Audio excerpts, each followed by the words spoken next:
This is part 2 of my living situation over the decades, over the years. So let's do a recap. So I started off with my parents. My dad at the time did iron work and construction, and so there was a lot of travel as a kid. And so we hopped around from state to state, from job to job. I'm assuming that's because back in the 80s, things took longer than they do now.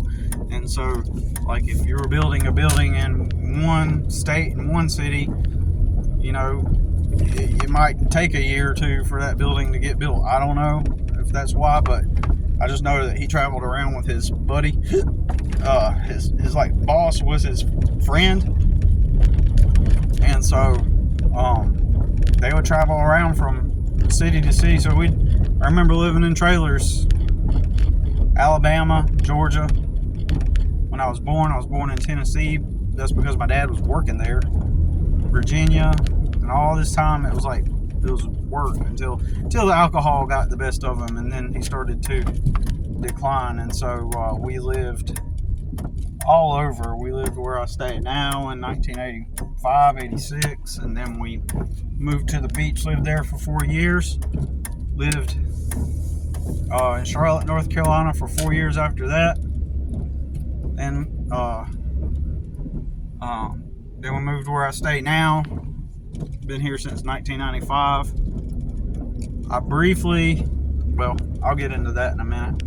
So where we left off, I was just getting with my son's mom, and it was the first time in my life I had like a regular bed to sleep in, and where I woke up every day, went to work, and come home, had a bed to sleep in and stuff. And that situation was a highly toxic one, and I won't get into like how that went down and why that went down. But the funny part is I spent my entire life proactively, mindfully avoiding people, getting with people that used to do drugs. Like, if they used to do drugs, that's like a huge red flag, and that goes against what everybody, cause, you know, we're supposed to be forgiving of people's past and not judge.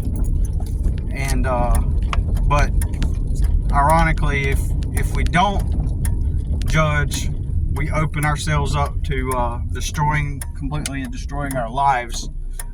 And I used to say that. I used to say, you know, if you get with somebody that used to do drugs and party and stuff like that, then you're really opening up. That can destroy your life. Like, I'll never get with someone that used to do drugs and party. But my Christian beliefs kind of made me like think, you know, I was in the wrong. And when I met my son's mom, I was really hardened by life at that point, because I was 26 and I'd known nothing but hardship, nothing but poverty. At that point, I'd worked multiple jobs at a time. I'm talking about, like, I'd work my full-time job, then I'd have a part-time job. When I had that one apartment that I had to move out of, I was working at Chick-fil-A, and then at nighttime I cleaned a car dealership, and then on the side I also did other side jobs, like on the weekends and any other time that I could find extra time to do work. I would just constantly work to no avail, never entered into a job working for somebody else that the quantity of money given. So the idea is that you go work a job and you use all the money. I love it when people say that. All that money. Or I love it when people say, well, just save your money. Because they're so privileged that they're so out of touch with the real world, because everything's been handed to them. They live life on easy mode. Everything's just kind of worked out for them. So they project their own lived experience onto me, and they're just like, well, just save up your money. That's what I did. You know, and they can't comprehend how, like, the idea you go to the job and the job is there for the purpose of providing you a place to reside at night and to eat and to have things, right? And when the jobs that are available for you don't even barely even pay even enough to even get that foundation, then you are going to be in a fruitless, inevitable poverty loop. Like, you're never going to achieve anything. And then you say, well, what about the other people that work them jobs? Well, it's because they lived with their parents, or they just lived out of their car for years, or what most people do when they're at that level of poverty, they get, or they're just starting out in life, they get roommates. But if you already come from poverty, you're fresh out of poverty with no social support, no network, no friends, like me, like nobody to find to become roommates, and then and you decided not to do the drugs like everybody all around you in your culture, like me. Like, I didn't do all the drugs. There was no way I was going to make friends. I was a Christian, living for Jesus, preaching the gospel, poor. So there was no way, and I feared getting around drugs because I didn't want it to, I knew that my only options was to get around drugs, was to get around people that did drugs. I knew that was my only options. Well, actually, even back then, I didn't have anybody to, in reality, I didn't even have those people around. In reality, I didn't even have people in my life that did drugs. I knew that if I did meet somebody, they did do the drugs. But what I'm saying is, even if I did want some roommates, or wanted to pursue looking for some roommates, like, who was I going to ask? Like, even if I did, like, I didn't even have that option. Even, you know what I'm saying? Like, nope. At the jobs I was at, there weren't people that were like me, like single and renting, like sharing rooms and having roommates. Like, no internet back then to find roommates. I didn't even know anybody. So whether or not they did drugs, I didn't know anybody. Right? I guess is my main point. And I just want to side note here and say that, like, if you can't perceive how insane this is, then you probably don't really have much of an IQ, really, because, so check this out. So you're a human, and you go through sad times, or you go through happy times, but you can also have this default setting. As depressing as I sound, probably, or as weird as I sound on here, it's almost like I nearly had this default contentment setting, right? In other words, like, I could be content. Like, the only things that made me have anxiety and depression were the exterior circumstances, and I knew who I was. Like, right, I knew that I was creative. I knew that I was artistic. I knew that was like my main thing, and I knew that there was some part of me, while uneducated and not very intelligent, right? But there was this one part of me that is super intelligent, and I even still believe that to this day.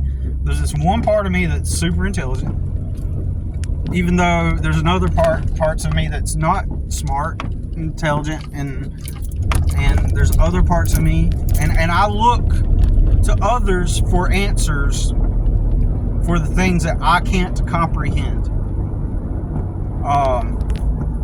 The only problem with that is I don't find any answers from most people. And I also believe a lot of things are context dependent, not universal. So a lot of the advice is usually just, basics, usually just platitudes that don't have any practical application. They're just what they believe, what they feel, and so there's usually no advice I could take from someone else and say, okay, well, let me apply that, and usually it's just abstract or what they assume should be if, or something like that, right? But I had this general sense of hope, right? That eventually one day I could, well, back then I didn't, because I didn't understand how things worked. I didn't understand how to get to the point to where I could just be myself. Because being at a warehouse, moving the boxes or moving the textiles, that's not who I am. And plus, at the end of the day, you're tired. You're just there, right? And there's no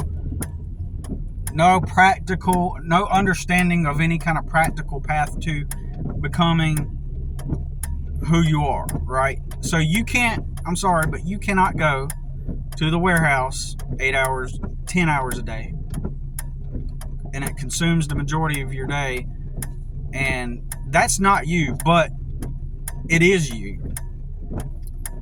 It is you. So when you go move them boxes, move the paint boxes all day, that is who you are. Society deems that's who you are, right? Whatever your job is who you are, okay? And what is your job? It's in society's definition, the unspoken definition. Your job is your moral and ethical position within the society to provide and be a contributor, or else you're a bad person, right? That's why people say, well, that's my job, as if some authority figure has assigned to you your job. In the reality, that authority figure assigned to you your job, and that is your role, that is your moral, ethical, that is who you are. And it's also assumed that if you took the job, it's because you just chose it. That's what you wanted to do. And so you adapt the identity. I'm a box mover. Thank you for contributing to the society, box mover.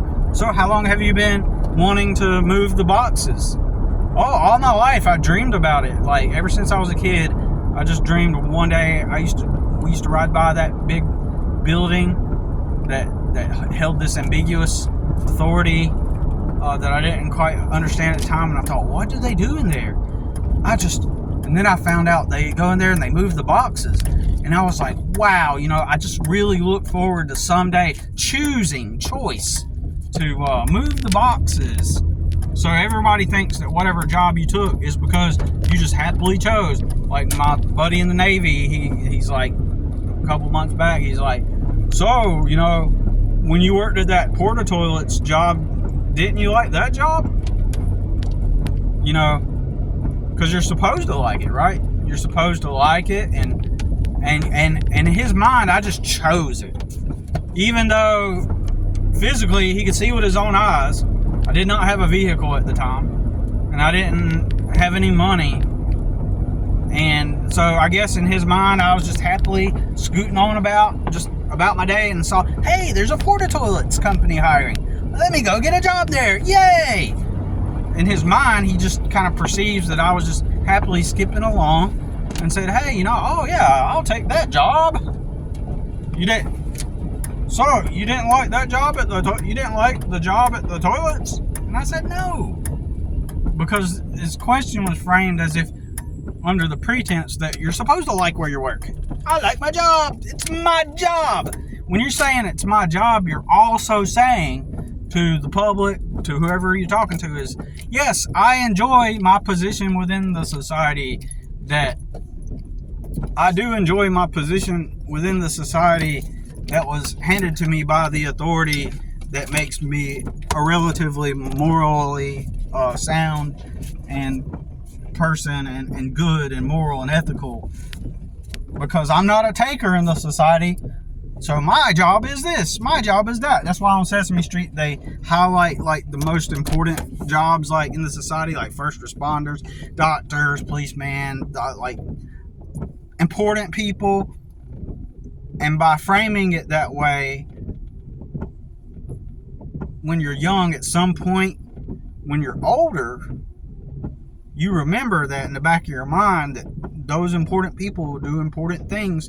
So whatever job I choose is also important too.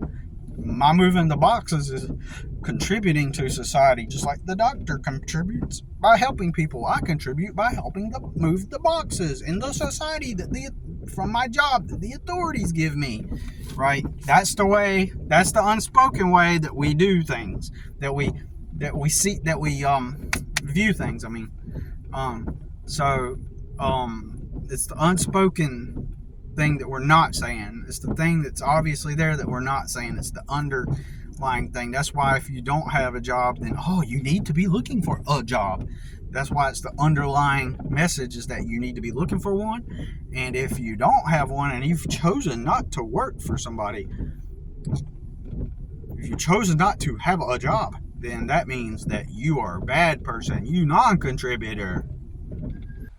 But yeah, overall, like whenever I could be creative, like I felt content when I was making something, when I was writing something, when I was constructing something. Like when I was a kid, like if future me were to go back, I'm gonna get back on topic here, but I think it's still relevant. So if future me were to go back in time and talk to younger me, so I would teach younger me to keep drawing the pictures and selling them, because that is who I was, you know what I mean? That was my real identity, was draw the pictures, sell them, draw the pictures, sell them. If I had a coach, someone in my life at the time, to explain to me how reality really worked, I would have identified who I really was. Well, what does he do naturally? What brings him the most contentment? So I used to draw my pictures, sell them, and then go buy action figures with my money. And I did that naturally. So when I say that I'm artistic and creative and, that's who I am, that's what I'm saying. That who I am is just that. And that's how I bring value to the world, through my art in some form. Okay, so if future me were to go back to younger me and would have told younger me, keep selling, hey, you need to keep selling them pictures, keep drawing them, selling them, I would have taught myself before the internet, make you a bunch of pictures, get you a business card, put your phone number on it, put your mom and dad's phone number on it or somebody's, and call it Billy Draws. Call it Billy Draws. Put it on a business card. And then pretty soon people are going to have your business. And let me tell you about this. There's also art supplies you could go buy. And keep collecting those things. And did you know that there are art festivals that you can go to? If older me could visit younger me and tell me that, then by now my skill would have been so advanced that I would literally be a full-time artist at this point, right? With a brand. I would have probably gotten my .com of my name. It was taken. There's a race car driver in Arizona who we share the same name, and that domain was taken, but I think it's for sale now. My name is for sale for $2,000. But I wasn't aware of that. Because I wasn't aware of that, I wasn't the first to hop on it. But, so what would have happened then? So what am I naturally? What is my natural talents? What is my natural talents and skills is creative. I would make things and do art. So then probably what would have happened is through that experience, I would have learned the fundamentals of business at a very early age, which is to render a product or service, in this case drawings, in exchange for some kind of compensation. And had I done that 35 years ago, had someone taught me 35 years ago how that worked, um, 38 years ago, however long that was, um, at an early age, I would have learned the fundamentals of real reality, which is real reality is you offer a product or service to people, they pay you for it, and that compensation gives you the flexibility and the freedom to keep making more of the thing and for you to have a dwelling at night and to have food on your plate, right? That's fundamental reality. Now, I would have probably, since I'd learned the fundamental basics of business or revenue generating systems at that age, I would have comprehended other business ventures. I would have probably come up with other products and services and ideas, um, had I been taught properly.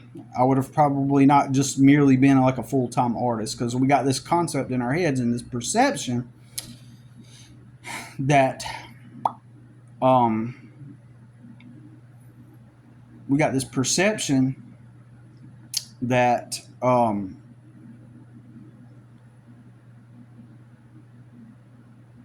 because your job is your identity, then therefore whatever you do for a living is your identity, and thus, if you know, it is your sole identity. So, like for example, if you decided to open up your own bakery, right, and you were a baker, then it's assumed that that's your job in the society. You're the baker, the baker. He's the baker, right?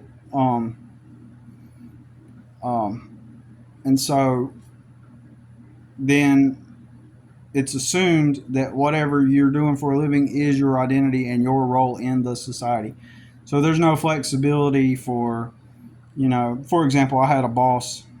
He was the CEO of a photography business that had about like multiple physical locations all across this region, right? But but I didn't work for that company. Well, then how was he your boss, Billy? Because he's the CEO of that big company. And then, like, what did you do? You hard to work on the side for him. That would, if that's who he is and that's his role in the society, he's the CEO of the photography business, the photography corporation. And the answer to that is no. I worked for his property management company. Dude was barely even ever at that photography business, even though he was the CEO. He was barely even there. He was in his office at his property management company. So he's a property manager and a CEO of a corporation? Yeah, both corporations. The property management company is a corporation too. So, but his main job is he is a real estate lawyer. So all he did most of the day was sit there and worked on real estate lawyer stuff most of the day in his office at his property management company. And he owned some restaurants. And he owned a movie theater. And he's co-owner in several name brand, big brand hotels. Mega wealthy, mega rich, right? So that's how reality works. You know, there's no such thing as like your one job is your role in the society and that is who you are. I mean, I know we've been watching Sesame Street and Mr. Rogers, but you know, real and movies, but real life is there is no one defined thing. I mean, it can be one defined thing. You know, I met a guy recently who's a chef by trade, but he quit. So on paper, he's a chef. His identity and role in the society is chef, but he decided to quit and buy a space where he rents different spaces to different creators and makers in this building, and he sells shoes in his shop and his portion of it, but all the other creative spaces are different people selling different products and art and different stuff. And so him and a business partner went in together to quit their jobs and to operate that place, right? So, but we're not taught stuff, right? And so, anyways, getting back to contentment.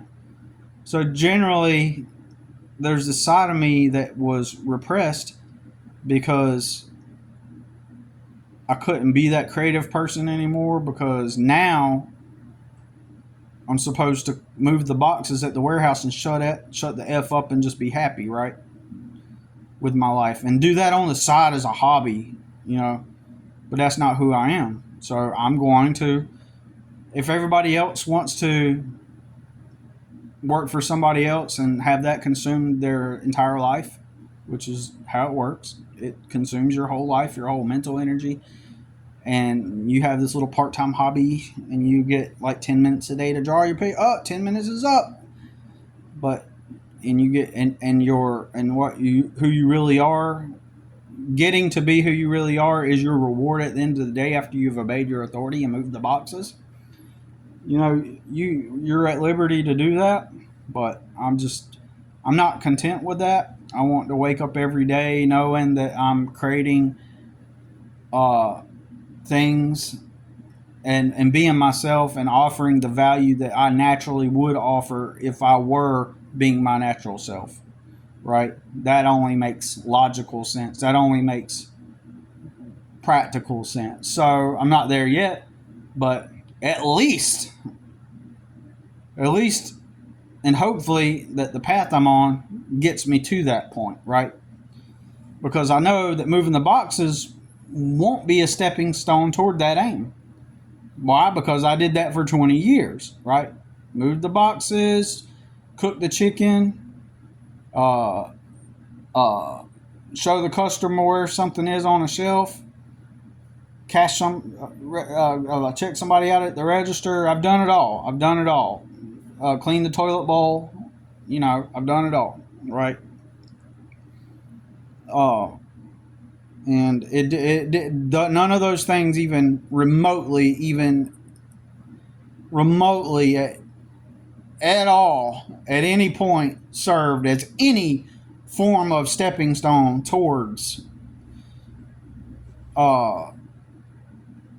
actualizing a reality where I'm actually living content and doing what I'm naturally here for. You know what I'm saying?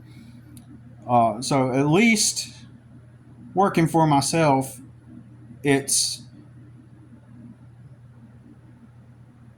a step above that in the sense that I do slightly better than what I used to do for 20 years moving the boxes,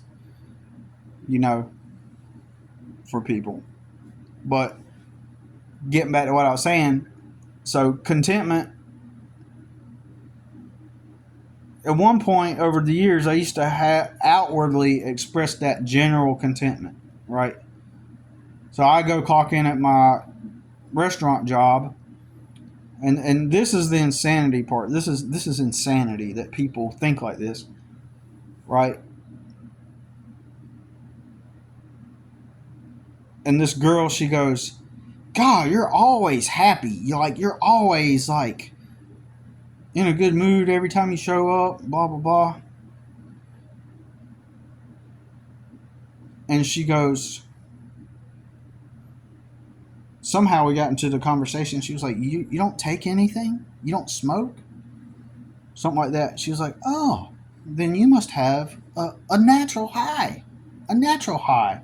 The fact that she framed it in the form of it being a high, which assumes that something external outside of you is giving you the contentment.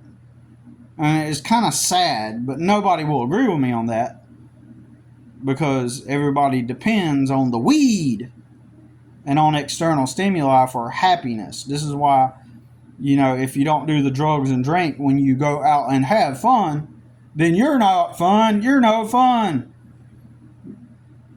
That's why they deem you as no fun, because they can't have fun and be content without the substances, which is wild.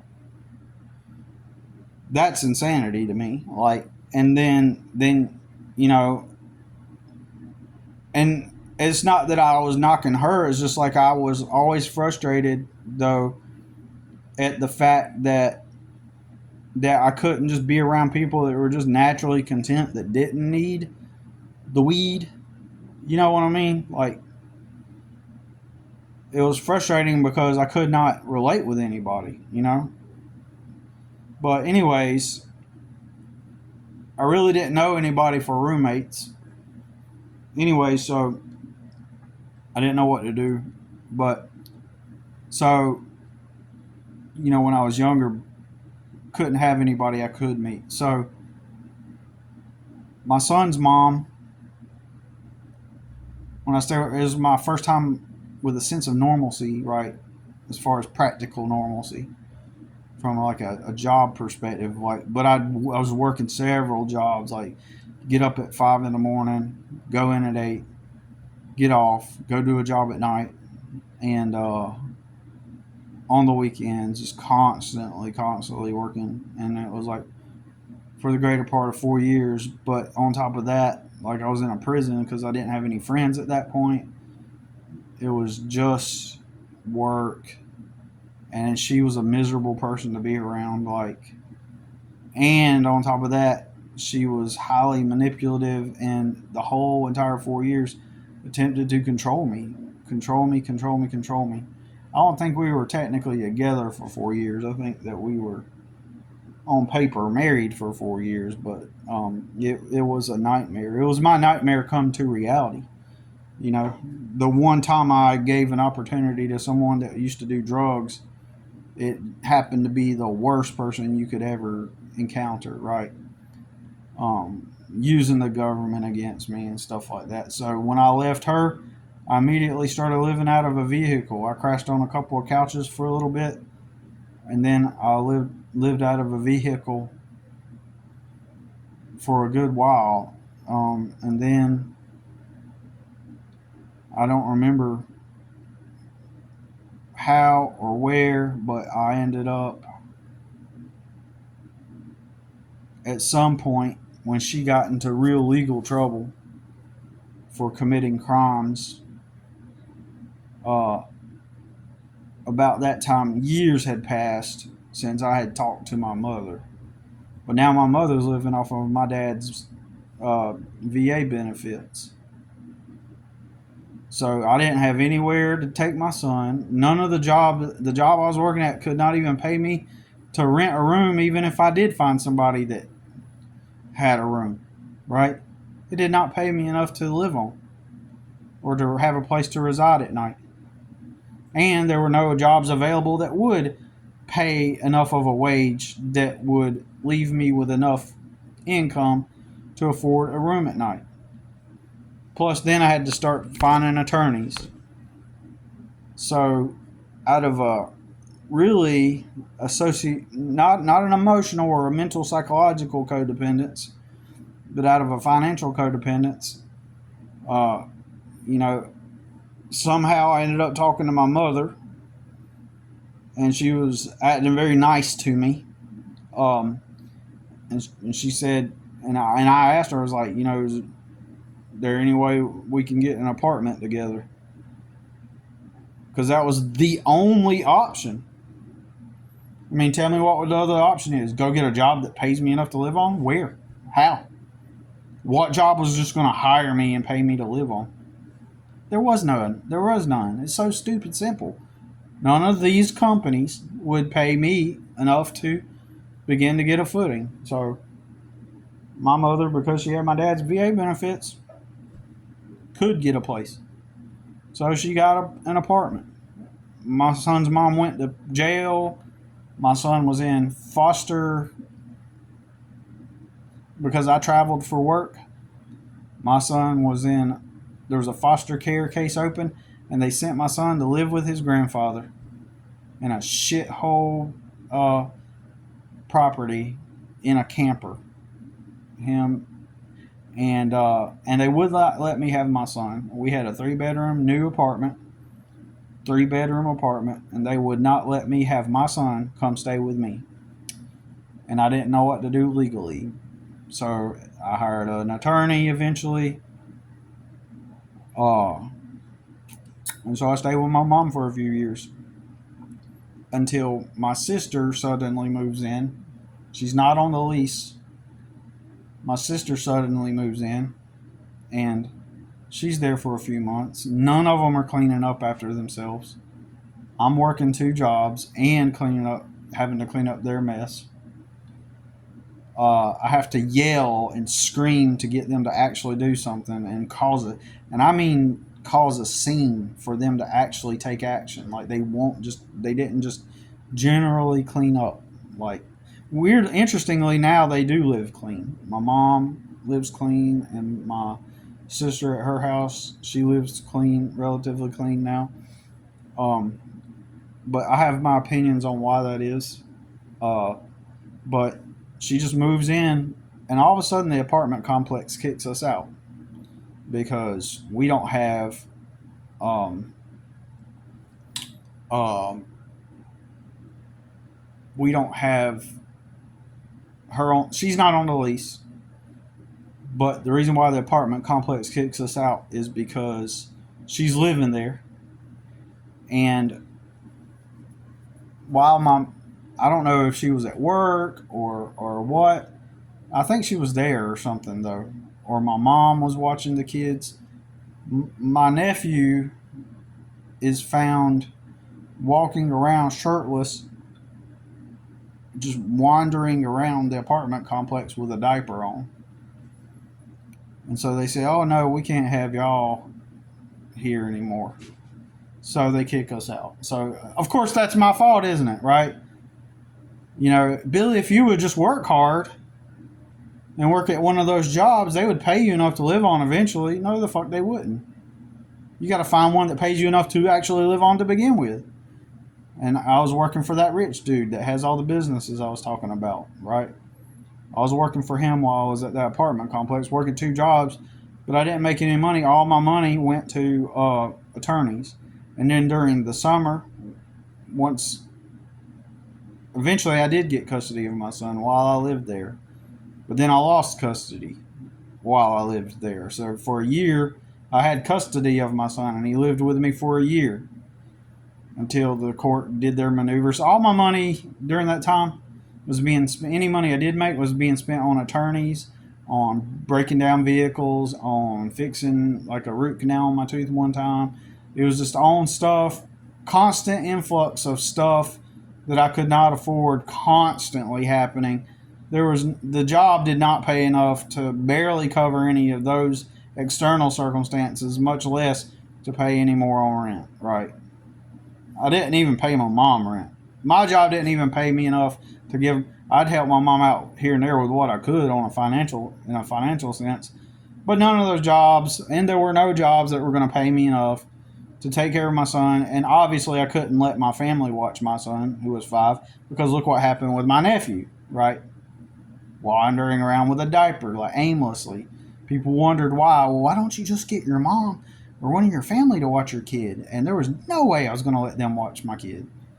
No way I could. And then eventually I had to put him into daycare, which was a fruitless endeavor. Like, there was no, when he was in my custody, so at one point we had it where I would get him for the summer. I would get him as part of the custody arrangement after she got custody. I got him during the summer months, right? But even during the summer months when he was living with me, I still had to pay his mom the child support. So, legally. So I would still be sending her money, and she'd just be getting to live on that child support money while my son is staying with me during the 3 months, because I'd get him for 3 months during the summer, and then when it was the school season, I would get him every other weekend. But even during the 3 months during summer break, 2 or 3 months, I still had to cut her a check, so that would drain me even more. There was no job that was going to pay me enough money to fucking live on. So whenever I moved out, I didn't have a place to go. So this guy I knew from years ago happened to have a room up in Charlotte, North Carolina, and he allowed me to pay him literally like $225, $250 a month or something like that. So I was lucky, but I lived with him. I moved in with him, and he was blind and diabetic, right? Nearly completely blind. Uh, and then when my son came over, first thing I noticed over there, he had roaches really bad, and he claimed that he couldn't see them, but he had a bad infestation. So I had to literally go through every crevice and corner of his whole entire apartment and all of his stuff and clean everything, top detail, top to bottom. This took, so I was there for a total of 3 months. This took a month to do with the roaches. About a month, maybe a little bit more than a month. So because that's my number one pet peeve in life, that and cigarette smoke. Roaches, German cockroaches, and cigarette smoke. So I had to clean everything and make it sanitary, right? So that meant, and I didn't have a place to go. No job was going to pay me enough to live on. That's the only place I could go, right? Practically. So I'm cleaning everything, and I'm killing the roaches. I'm using any little money I got for spray, for bait, for traps, for powders, everything to get rid of the roaches. And I finally got rid of them, and it took a long time. It was arduous, continual, daily. Wake up in the morning, go to work, come home, spend the whole evening just cleaning, like thorough cleaning for roaches. At this point, I didn't have a part-time job because I had to do that, right? So I had my full-time job and doing the cleaning up everything. Well, about that time, my son started coming over on every other weekend, and he would leave that, and he'd have like red whelps on his body. Oh crap! Here we go. Well, turns out, dude had bed bugs. My bed was clean. You couldn't even tell if anything. It was a brand new mattress practically. But then finally I went into the dude's room. I said, "Do you mind if I check your bed?" He let me go into his room. I checked under the corner of his bed. Oh, full of bed bugs. Like just bed bug droppings. And they were just all hanging out in the corner. Like they didn't even move. They were like, we're so used to humans being around, a human being around, we're not even going to react to you being here. So then, when you packed up bed bugs and did the heat treatment, that meant you had to pack up the entire apartment. So I had to pack up all of my stuff, all of his stuff, like we were moving, and do the heat treatment, and set all the stuff outside. And so the whole bed bug debacle took another like 6 weeks, like combined with the roaches and the bed bugs. Had to because with the red whelps, my mom was seeing this as an opportunity to attack me and tell people that I was living unsanitary. So she was using that against me. She found any kind of means to attack me that she could. So she would, why is he coming? Why has he got all these spots? You got bed bugs. He lives in filth. When we'd go into the court, she lived in filth. I spent all my life trying to live clean, and she would go into the courtroom and tell them that I was this filthy person. I lived in filth constantly. That's the kind of angle that she would pull. She was just a grotesque individual. So I couldn't just say, hey, he happened to have bed bugs, and I'm getting it treated. I couldn't just say that, because she would see anything as an opportunity to attempt to generate a story that assumes that I'm a horrible person and make sure that it's on documented record. She had a vengeance, a vendetta.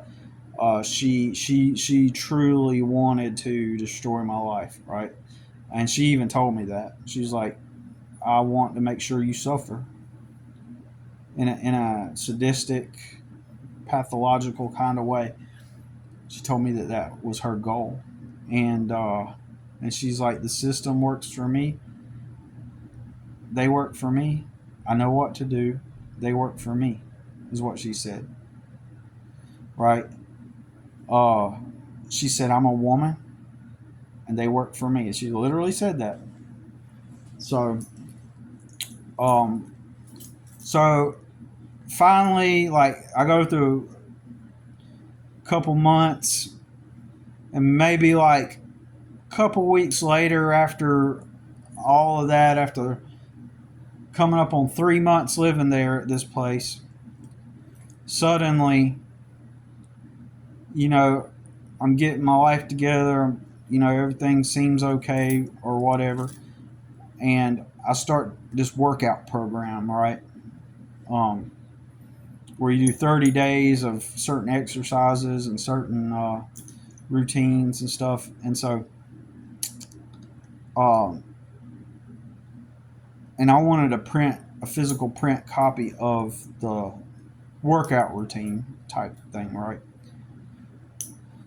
So the guy that I was staying with, he was like known as Christian, being like super Christian dude, right? So I said, hey, yo, do you mind if I borrow your computer to print off this workout program that I'm going to go by? And he said, sure. And then so I go on his computer. You see where this is leading to. This is 3 months after doing the roaches, the bed bug, going through all of that, making no money. You know, after I spent the $250 a month and then the child support, I didn't have any money. 10, 50 an hour. It's not like I could just go get a part-time job after work and then spend, after my part-time job, spend the rest of the night from 11 p.m. to 3 p.m. like cleaning up roaches and bed bugs, right? That's impossible. Well, anyways, he lets me use his computer, and I go into his computer, and I see images of young looking people, children, and while it was not CP necessarily, I seen some images that were on the brink of being highly questionable, right? It was obvious what I was seeing. Like, while I did not physically see any CP, the thumbnails that I seen and some of the images that I seen on the thumbnails, and I did see some images, but they were not CP, but they were weird, extremely weird looking, enough for anybody in their right mind to say, oh no way. So in my opinion, had I opened those images, in other words, it did not appear that what I was seeing was necessarily illegal, but it was alarming enough to where, like, for example, a young boy shirtless with a pair of shorts on, right? That's what I was seeing. Stuff like that. And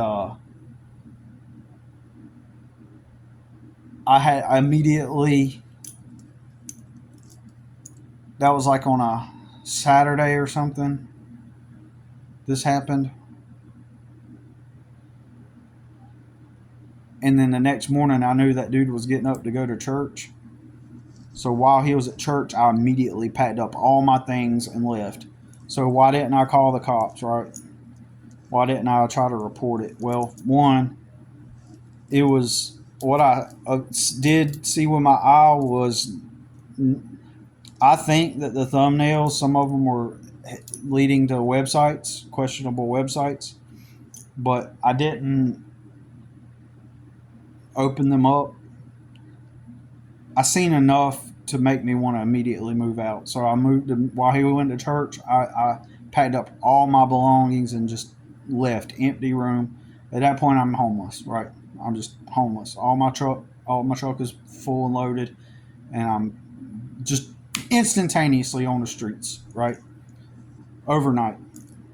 And I did not report anything, because if he did have something illegal on there, and then I'm the one calling, even if I'm totally innocent, right? My son's mom, that would have been chum for her. She would have sunk her teeth into that. Like, if she would have said, "Oh, he has my son living with a child predator," and I could not have that happen. I could not have her leverage that situation, because in reality, what did I do? I up and left, right? And then let's say I called the cops and they discovered, like, that would have been good on my part, right? The reason why I did not say anything is because even if I would have done the right thing, and let's say that he did have that on his computer and he actually got arrested and all that stuff, a logical person would be say, "Well, Billy, you did the right thing, man. Like, you got out of there, you reported him." Well, in my son's mom's eyes and in the family court's eyes, like, they would have twisted the narrative to make it sound like I was at fault somehow because of that. I know they would have. So I left and I didn't say nothing about it. Never went back. Never talked to the dude again. And I knew him for 17 years. I used to go to church with him and stuff. So I knew I couldn't, like, that was no way possible. So suddenly I'm on the street. And I get lucky and I find this guy that's got a room for rent. But I didn't have any money. So I had to borrow money from somebody. And I took the risk.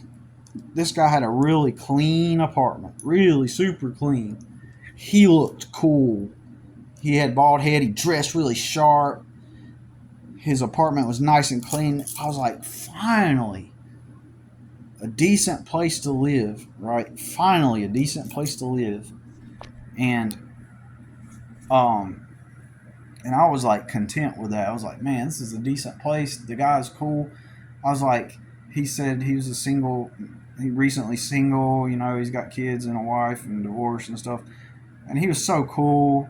And he worked at his brother's car dealership, and he sold cars, and he was really nice. He was a Hispanic guy, not Mexican, but he was like Puerto Rico or something, Costa Rica or Costa Rica or something like that, and or Puerto Rico, and he was like really cool. His name was George. He was like awesome, like, and he smelled good. His house smelled good, and he was like willing to rent me the room. He was really nice. All the Hispanic people are always nice people. So he's like, "Yeah, here's the room, blah, blah, blah." And I'm thinking, finally, around someone that's clean, normal. He didn't smoke. He didn't so I didn't have to smell cigarette smoke. And I was just so glad to be there, man. I was so glad.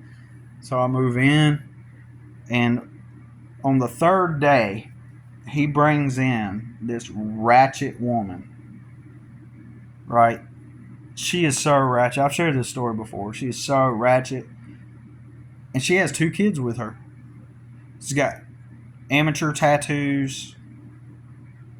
And it's just a conflict in your mind seeing this guy, bring this woman in, because you would think that he would be like bringing in like the girl from the bank, or like a hot nurse from the hospital. But no, he's bringing this mid-average looking woman who sits out on the back porch smoking her cigarette and blasting gangster rap. Motherfucker, baby, motherfucker, baby. And she's got 2 kids, and I watch her get angry at one of them and slap him across the face. Right? And I'm like, holy crap. And once again, like, I'm not calling DSS. I'm not going to let them know I got a son that comes over. And I'm like, dude, I was like, I can't stay here, man. Like, so then, because she started staying over there a few nights, he's like, Well, I'm just helping her out for a few nights. This dude looked like he could just go to Starbucks and chat up a girl, like a hot girl at Starbucks, and then like they'd be on a date the next day, right? But no, he brings in this ratchet woman, like from my culture, just like fuck. So he's like, it's just a few days. I was like, so a week goes by, but like after 4 days, I was like, man, I'm in legal situations constantly. I'm trying to raise my son in a good environment. I've watched her hit her kid. She's out here blasting gangster rap and acting thug. Dude, like, I'm not going to be able to stay here, man. My son's mom will use this against me. I'll have to leave. And he was like, she'll be out by Thursday. I was like, she's not out, man. I got to go. So, sure enough, she's still there the whole time. And I got to leave. But fortunately for me, since I'm a flirt, right, I at that point, I had already been talking to this girl, right, that I met at the daycare. And I'd been talking with her and stuff. And this is purely luck.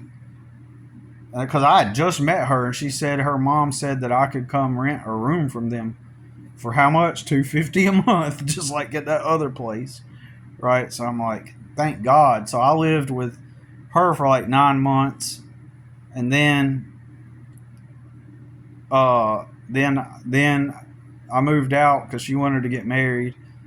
And then I went and stayed with an ex-girlfriend that I used to date, a Mexican girl, but we didn't do anything. I just rented a room from her temporarily. And then I went back homeless again or something.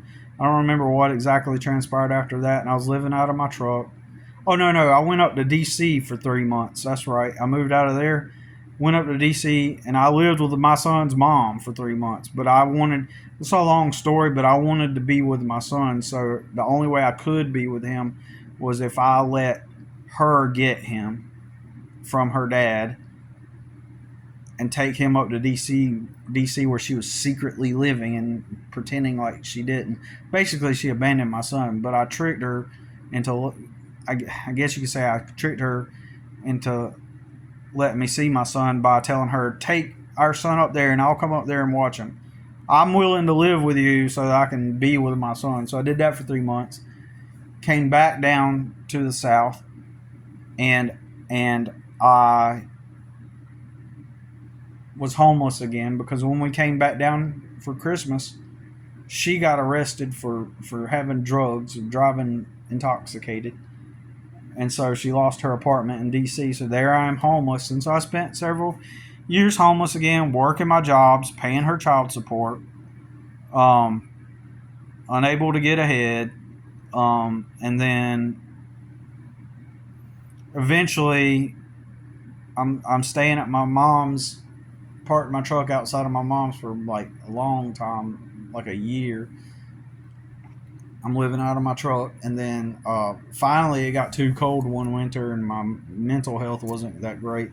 So I finally sucked it up and went inside and started sleeping on the couch, and I killed all the roaches in her trailer. It was an infested, like grossly infested trailer. It was horrible. And then my sister started instigating fights with me. She lived there too. So I moved out, and I moved in with this, rented a room in Charlotte, North Carolina with this guy who owned a towing company. And then about June of 2020, I stayed there for a few months. Then about June of 2020, my son's mom magically out of nowhere appears with my son after not letting me see him for 9 months. Gives him to me, and my son's been with me ever since, but I had to move out of there. At that point, once my son moved in with me, I decided to look up the guy who I was renting from, and he had like a sexual assault on his record. So I immediately moved out. Then I knew my brother would take me in because he likes to have power over people. I didn't have a place to go. I didn't have no money, so I stayed with my brother for a few months until I got my own trailer. And then we got kicked out of the trailer because they sold the property. And then I went homeless, stayed in a shelter. Then I got an apartment and I got my license back. And now I'm here. Alright, that's all for now. Anyways, thanks for watching. Speeded it up because it's an hour. Alright, peace.